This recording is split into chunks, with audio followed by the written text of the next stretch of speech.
Bienvenidos a Fuera de Plano, un podcast de historias con historia.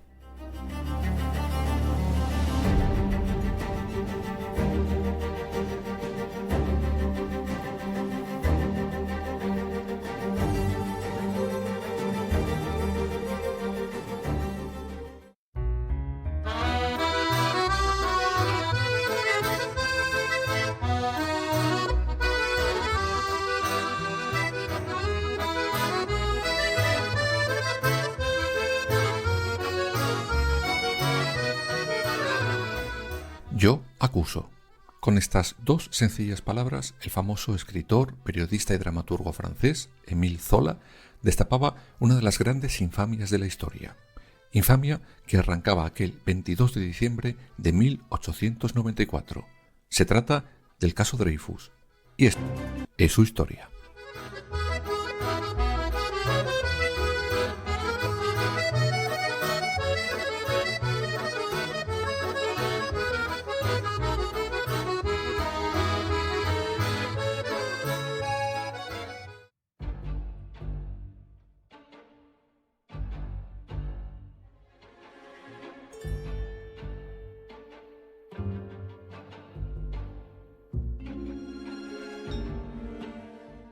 Para entender este caso es necesario poner un poco en contexto la Francia de aquellos años.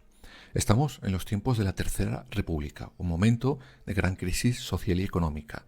A ello se sumaba una guerra perdida contra Prusia, hasta tal punto que estos, los prusianos, entrarán en París y pasarán a cuchillo a cientos de personas, sobre todo en la zona de Montmartre. Además, hay que sumar la caída de Napoleón III como emperador y la restauración de esa república. La crisis llegaba a todos los estamentos, incluido el ejército. En esos años, los soldados de larga tradición familiar veían cómo advenedizos oficiales llegaban, por ejemplo, procedentes de la ingeniería, como el caso de nuestro protagonista de hoy. La guinda de todo este pastel sería el nacimiento de lo que podríamos llamar hoy inteligencia militar. En Francia será la conocida como sección de estadísticas.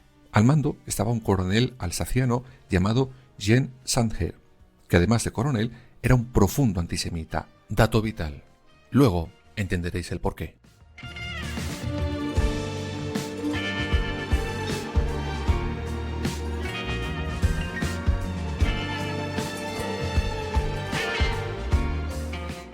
En septiembre de 1894, esa inteligencia francesa tiene acceso a una carta. Le Bordereau la llamaron. Era un trozo de papel que había sido partido y dividido en 6 trozos diferentes. Estaba escrito en un papel sacado de una Biblia, sin fecha ni firma, dirigida al agregado militar de la embajada alemana, Max von Sparthofen. ¿Pero qué decía esa carta? Pues básicamente era el anuncio del inminente traspaso de documentos militares franceses a una potencia extranjera. Vamos, una declaración de espionaje puro y duro. El jefe de esa inteligencia militar se lo comenta al ministro de la guerra, Auguste Mercier. Ambos deciden que deben encontrar inmediatamente a un culpable. Sí, he dicho bien, un culpable. No he dicho encontrar al culpable.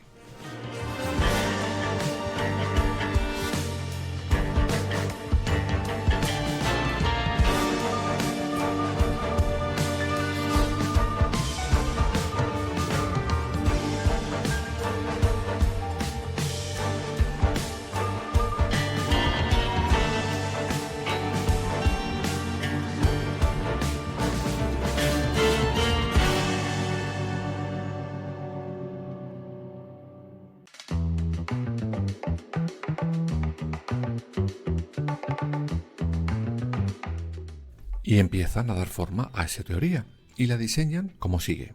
Ese culpable debería ser un oficial en servicio, claro, o como mucho un antiguo colaborador del Estado Mayor.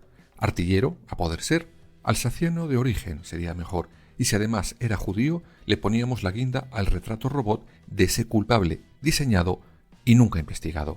Y en ese perfil, como anillo al dedo, encajó el capitán Alfred Dreyfus.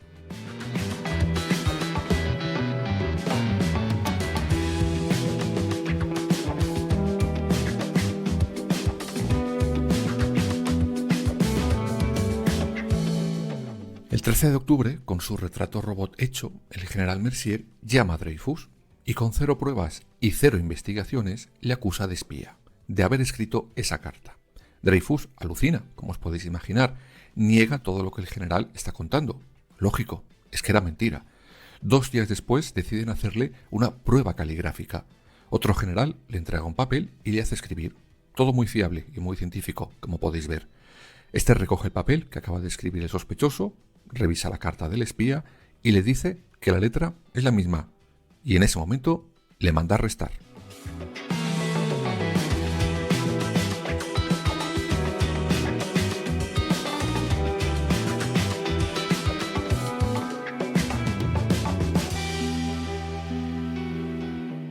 Pero no se limitó a eso, no. El general le había hecho entrega a Dreyfus de una pistola con una sola bala. Evidentemente, le incitaba a quitarse la vida. Pensaría, si la usa, es culpable, y resulta que hemos acertado al fabricarnos al sospechoso perfecto. Y mira, caso resuelto en tiempo récord. Pero Dreyfus, evidentemente, no usó esa bala. Negó las acusaciones una vez más y se quedó alucinando con lo que le estaba pasando. A Dreyfus le encierran y le aíslan mientras registran su casa buscando pruebas. No sé cuáles, pues sabían perfectamente que se habían inventado al sospechoso. En el interrogatorio, Dreyfus mantiene su inocencia, cosa que desespera a los generales que le están acosando, con lo fácil que hubiera sido que se declarara culpable.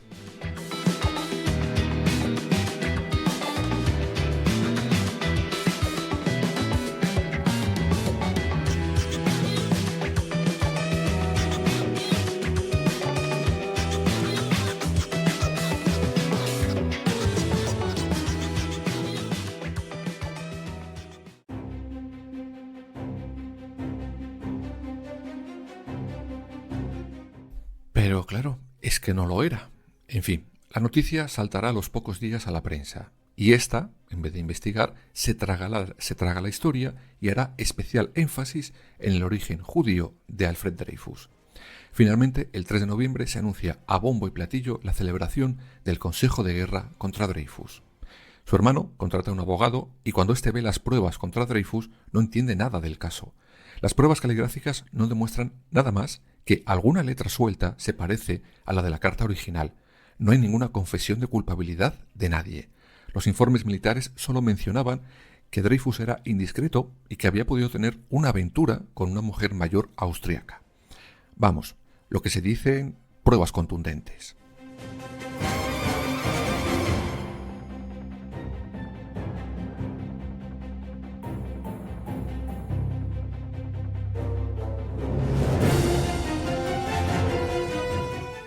Ese tribunal militar lo componían 7 altos cargos oficiales y un coronel. Como la prensa había encontrado un filón, no dejaban días sin sacar algo en sus portadas sobre este caso Dreyfus. La prensa y por tanto la sociedad francesa se partió literalmente en dos. Unos apoyaban la teoría condenatoria, la otra mitad creía en la inocencia de Alfred Dreyfus. Tal era esa guerra mediática que testigos y miembros del tribunal tuvieron que ser advertidos seriamente que como contaran algo a la prensa tendrían serios castigos. Tanto que el juicio tuvo que celebrarse a puerta cerrada. Juicio que comienza el 19 de diciembre de 1894.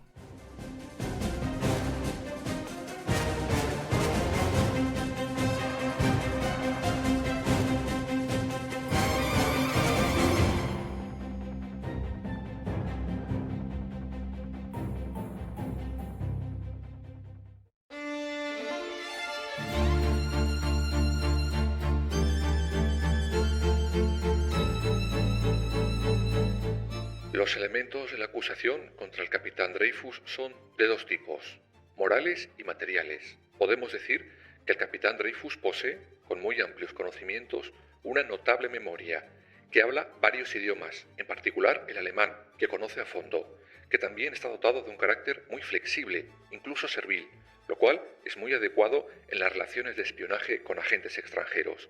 El capitán Dreyfus era, por tanto, ideal para la misión miserable y vergonzosa que había provocado o aceptado y a la que muy afortunadamente, tal vez para Francia, puso fin al descubrimiento de sus planes. Y chimpún, así acabó el fiscal su alegato para acusar a Dreyfus. Insisto, todo pruebas muy sólidas.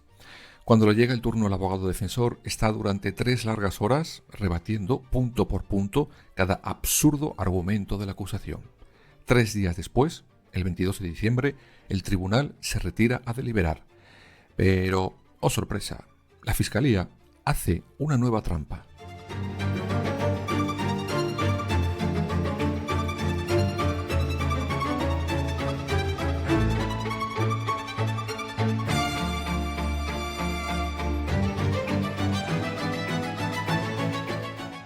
El presidente del tribunal militar llega con una carta que no había sido incluida en el archivo del caso y, por tanto, ni comprobada, ni mucho menos era conocida por la defensa de Dreyfus. Según el presidente, era por motivos de seguridad nacional. Esa carta se suponía que iba dirigida al agregado militar italiano en París por parte del homólogo alemán, fechada el 17 de abril de ese año. Se daban a conocer los planos de las fortificaciones existentes en Niza, y el supuesto emisor aseguraba que la información procedía, y abro comillas, del canalla de D. Fin de las comillas. Vamos, podía ser Dreyfus o Donald, el pato Donald. El caso es que el tribunal se da por enterado, pero tampoco lo mete en el archivo del caso y no se lo comunican, por tanto, a la defensa. Y claro, con estos mimbres, el fallo no podía ser otro que el que fue culpable.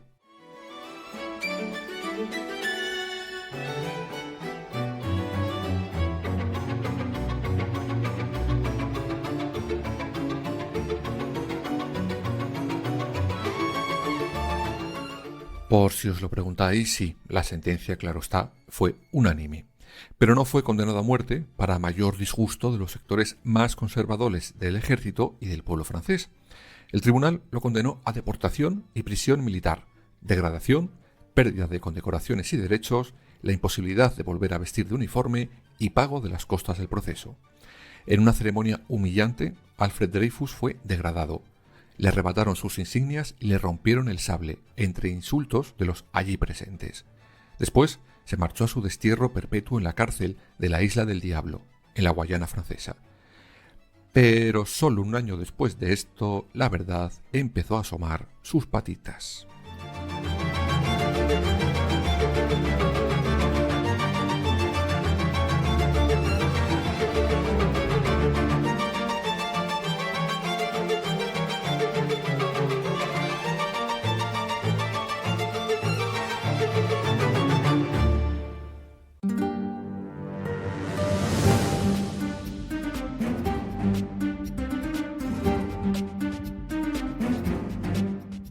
Resulta que la inteligencia militar intercepta un mensaje del embajador alemán que iba dirigido al comandante de la infantería francesa, Ferdinand Estersay. Con eso, el jefe del contraespionaje francés, Georges Picquart, le pone bajo vigilancia. Gracias a eso, descubre que este señor tiene muchos contactos con la embajada alemana en París. Picquart en ese momento cree que ha descubierto a un segundo espía, pero la sorpresa es mayúscula cuando consigue documentos escritos por el comandante de infantería y los compara con aquella carta por la que se condenó a Dreyfus. Y no sale de su asombro. La letra, en este caso sí, es idéntica.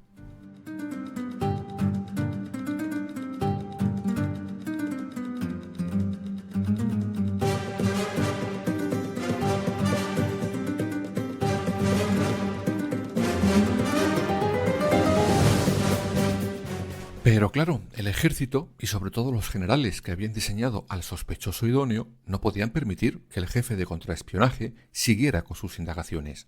En ese momento harán aparecer una nueva carta falsificada que incriminaba de nuevo a Dreyfus, y Picquart será destinado a Túnez para que detenga sus investigaciones. Pero antes de partir hacia su nuevo destino, entregó lo descubierto a un abogado, que a su vez se lo hizo llegar al vicepresidente del Senado. Por su parte, el hermano de Dreyfus estaba investigando por su cuenta y encontrando pruebas no solo del engaño del caso que había llevado a la cárcel a su hermano, sino de quién era el verdadero espía.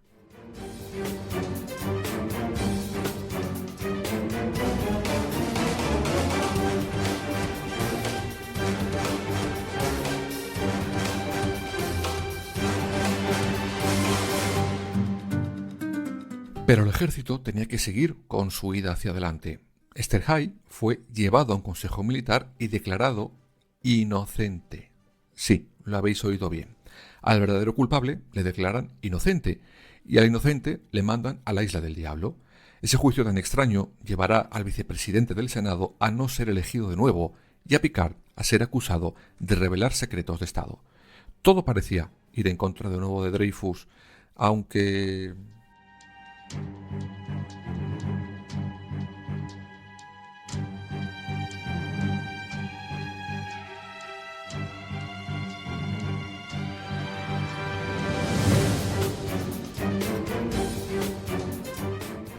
El 13 de enero de 1898, en el periódico La Aurora, aparece en primera página un artículo, con solo 2 palabras: Yo acuso.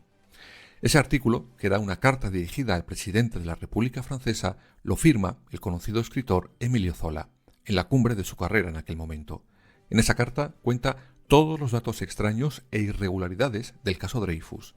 Aquello fue una bomba que volvió a dividir a la sociedad francesa, entre los defensores del artículo y, por tanto, de Dreyfus, y los que seguían defendiendo el honor del ejército. Pero las enormes mentiras del caso no podían taparse más.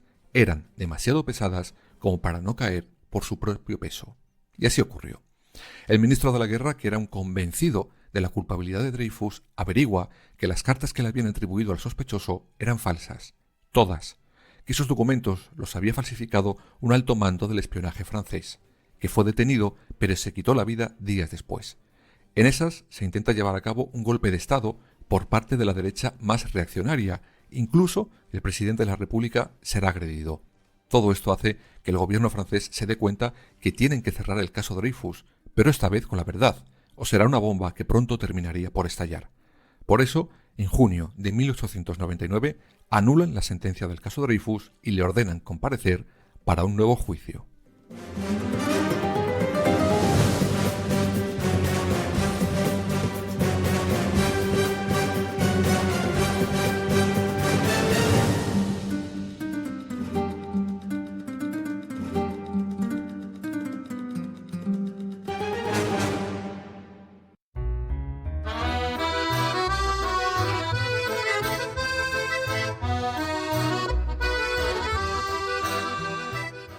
Pero cuidado, no os hagáis demasiadas ilusiones.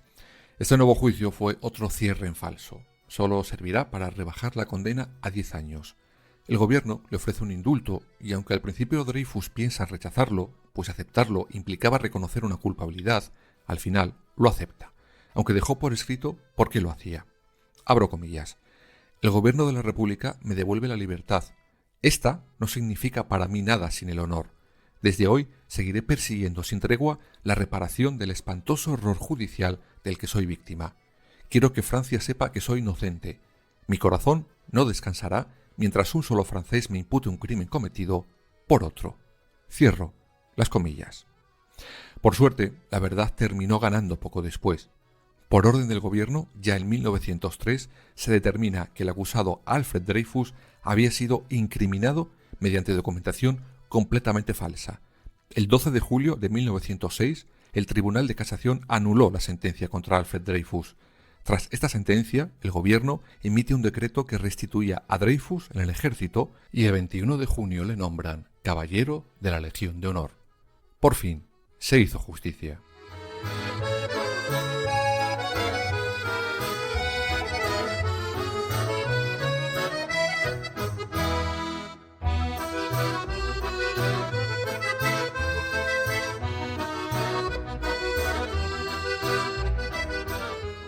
Quien no pudo ver la exoneración de Dreyfus fue el que dio un golpe en la mesa con esas 2 sencillas palabras. Zola, pues había muerto en 1902. Como triste epílogo de todo el caso, cuando los restos de Zola ingresan en el Panteón de Hombres Ilustres de París, en 1908, acude Dreyfus y un periodista antisemita intentará asesinarlo con un disparo. Y es que el odio, una vez difundido, sobre todo con mentiras, es muy difícil de erradicar.